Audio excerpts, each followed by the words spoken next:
all the time, stories come up day after day, and you think, well, that was in my books years ago. That was in my books 20 years ago, 10 years ago. And here's another. Scientists announced they can manipulate brain cells with smartphone-controlled implant. As I've been saying for so long, the addiction to smartphones is not just an addiction to the screen. There's something coming off these phones that are attaching to brain activity and are creating addiction. Anyway, this story says, researchers determined that smartphone notifications can make brains go completely haywire. It has already been proven that exposure to all sources of cell phone and wireless Wi-Fi radiation can disrupt the blood-brain barrier, which can cause it to leak. And the blood-brain barrier is that which stops toxins getting into the brain. And things like microchips, by the way, nanotechnology microchips. This, the story says, can kill brain cells. And research also indicates it can cause irreversible damage on brains, and kids are more affected, not least because their skulls are thinner. Researchers also determined that it can reduce impulse control, which can lead to violence and homicide. And, when you see the violence that we are seeing, where you have these people going crazy with guns, and there may be other reasons for that too, relating to mind control, which is again the manipulation of the brain. But when you see other things like I think it was a 17-year-old teenager picked up a little boy in London this week and threw him from the 10th floor of a building. He didn't know the boy, just picked him up and threw him. When you look at the explosion of teenage suicide, the explosion of dementia, something's going on. Oh, but no, it's just the guns. You get rid of the guns and then it'll all go away. Well, no, it won't, because criminals and people that want to cause homicidal violence will always get access to guns.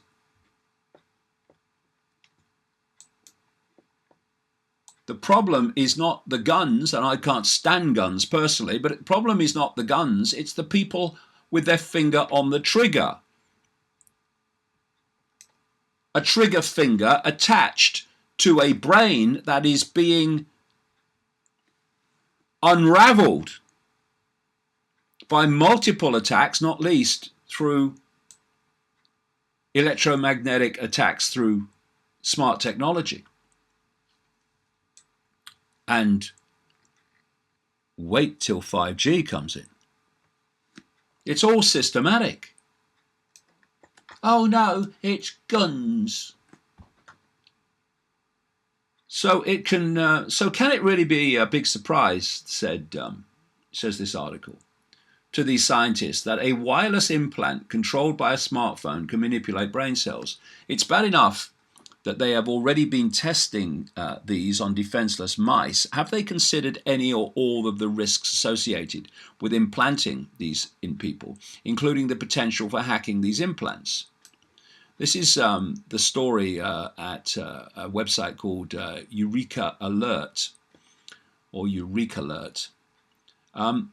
A team of scientists in Korea and the United States have invented a device that can control neurocircuits using a tiny brain implant controlled by a smartphone. Researchers publishing in Nature Biomedical Engineering believe the device can speed up efforts to uncover brain diseases such as Parkinson's, Alzheimer's, addiction, depression, and pain. Now, of course, all these things are sold in a positive way. So you don't think of, oh no, what are the consequences of this? What is the potential for these things to be externally controlled? Of course, the potential is fundamental. The device, using Lego-like replaceable drug cartridges and powerful Bluetooth low energy, can target specific neurons of interest using drug and light for prolonged periods.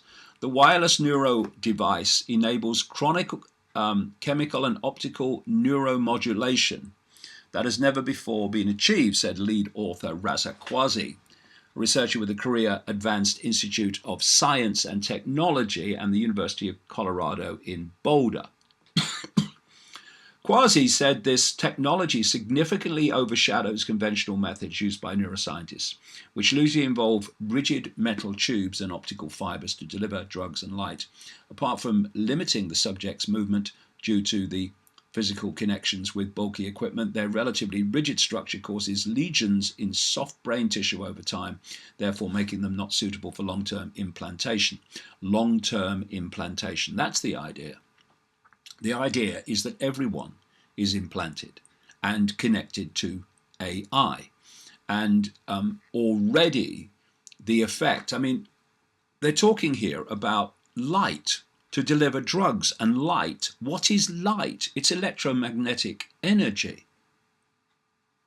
So they're manipulating the brain with electromagnetic energy and saying, oh, it's a good thing because we're going to try and stop this and stop that. But what are we living in?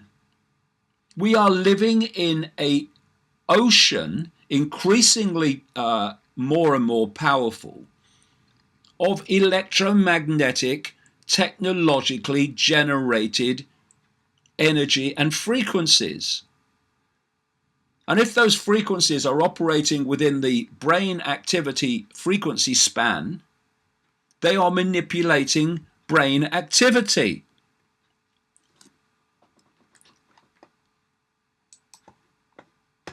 Oh no, that David Icke's just a nutter. God, it's pathetic. Another story, same subject. EMFs, electromagnetic fields, linked to massive decline in global health. For the very same reason that I'm talking about. The story says the topic of electromagnetic field, EMF dangers, has been subject to great debate over the years, but never has it seemed more pressing than now, as we face the transition to high-tech 5G technology. With smart home devices and utility meters becoming part and parcel of our daily lives, the potential for harm is significant, and EMFs have already been linked to a massive decline in global health. First, many people will argue that the sun naturally emits some EMFs, but our exposure to artificial EMFs has reached unprecedented heights. Low-frequency EMF radiation, which encompasses that given off by smart meters, cell phones, Bluetooth, power lines, MRIs and microwaves, has been listed as a Class 2B probable carcinogen by the International Agency for Research on Cancer, right alongside indisputable dangers like lead and DDT. It's not just cancer that we need to worry about, however, as people can experience a host of unpleasant symptoms after prolonged exposure. It's more than a coincidence that so many people experience these problems just as technology takes over our lives. In fact, 27% of American children are now said to live with chronic health conditions that impact their daily activities, while 60% of adults have at least one chronic condition and 42% experience multiple chronic conditions. And we've not even seen the effect of 5G yet. Piece of good news in this area. French court rules against utility smart meters because they are making people sick. Some of us pointed that out a long time ago, that's what would happen. Oh, you're a conspiracy theorist. Tens of millions of utility smart meters, this story says, have been installed throughout the US and around the world. So it's likely, you have a sip of tea. So it's likely they are installed on your home, not this one. They'd never get through the door. And throughout your community, whether you know it or not. A documentary was produced about them, Take Back Your Power, because there are so many problems associated with them, including adverse health effects and fires. See the recurring health effects. But what's not emphasized enough is the psychological effects because of the effect on brain activity, nor the fact that electromagnetic fields can deliver information to the brain, which the brain decodes as if it's your own thoughts and perceptions. Merci beaucoup to the French court, says the story, for ruling against these dastardly devices for health reasons, and to the lawyer who continues to fight on behalf of complainants. A French court has ordered the removal of the controversial Icke electricity smart meters from 13 homes for medical reasons. Well, just 13. The Tribunal de Grande Instance, a civil court that is, considered the case of 121 anti-Icke complainants and threw out 108 of the complaints. The remaining 13 were accepted, with the court conceding a possible link between their medical complaints and their Icke smart meters. One included a 7-year-old child who was, the court said, in a state of chronic fatigue and having difficulty sleeping, as proven in a medical note, which could be linked to the Icke meter. Of course, people who have their smartphones even switched on next to their bed because they're so addicted to them, of course they have difficulty sleeping. I can't think why. Because they're giving off an electromagnetic field which is stimulating the brain. Hello?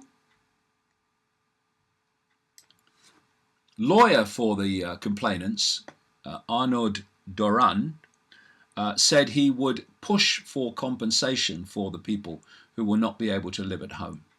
In June 2017, Medical Safety Agency, the National Security, what they call it, ANSES for short, concluded that the meters could be linked to some health doubts, including possible consequences of exposure to electromagnetic fields.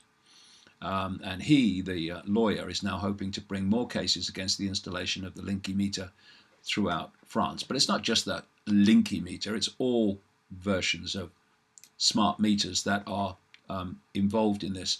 And here's another consequence of this. Telecom construction expert offers opinion on YouTube video of dead bees under 5G cell towers.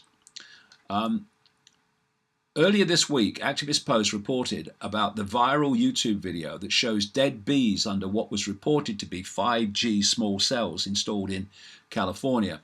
A telecom industry construction expert has weighed in and provided information that is equally, if not more, depressing. And this is what he said. Industry construction expert here. Those towers are not 5G, they are 4G.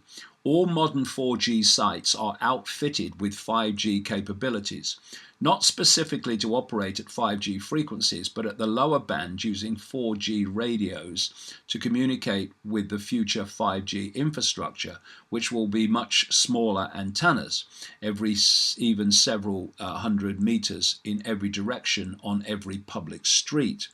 This bee-killing phenomenon has been talked about for years inside the industry. All tower climbers can attest to bees getting drunk on the RF signal coming from the towers, which act as a lure. Heavily concentrated 4G activity, like the site featured in this video, can aggregate a lot of frequency. And since it's so low to the ground, it becomes quite dangerous for low-flying insects. Blame California city regulations for these hidden low-height cell structures. We build them high and away from people for a reason. The exponential increase of mobile telephones has led to a pronounced increase in electromagnetic fields in the environment that may affect pollinator communities and threaten pollination as a key ecosystem service. This is a quote from ResearchGate website. Previous studies conducted on model species under laboratory conditions have shown negative effects of electromagnetic radiation on reproductive success, development, and navigation of insects. And what is happening worldwide? The bee population is plummeting. And what do the experts say? We don't know why. We're investigating. Well, no, you're not, because you never come out with a real cause, because the real cause is an agenda and you won't be allowed to if you want to keep your job. Another part of this whole AI technology is replacing the military and the police with AI. Another story, AI robocops continue rolling out across US, collecting biometrics and creating blacklists. The machines are taking over. And they're taking over because they're controlled by that which is behind them, which I've been exposing in my books for 30 years. The move towards using robots, this story says, in law enforcement, private security, and even to scare away the homeless has been a decade-long trend that is now becoming much more prevalent in everyday life. Robocops have now been launched coast to coast in 16 states. Last year it was security robots deployed in New York City, as Aaron Kessel reported. The robots are able to scan anyone walking on the sidewalks, record license plates, use infrared vision, and one of the scariest uses of this technology is the capability to detect cell phone serial numbers within a designated patrolling area. But it's only because they love us. We love you. We want to protect you. Huntington Park, California now has its own version that's been added to the police force, the HP Robocop. Something to do with sauce, is it? Mass Privatel sent out an alert a couple of months ago that this particular model would be rolled out. At the time, we received the usual promotional statement from police advertising the many benefits that citizens would receive. This is how they deliver them. Oh, it's going to be ever so nice. This inspired Muckrock to file a records request from the HPPD to see what details might have been omitted from the original reporting. Last week, Muckrock received a cache of documents that they are now releasing to the public.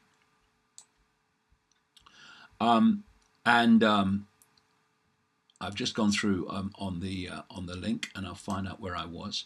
Muckrock highlighted the added surveillance of the citizenry that they have the pleasure of funding with their own tax money to the tune of $8,000 a month per robot to operate.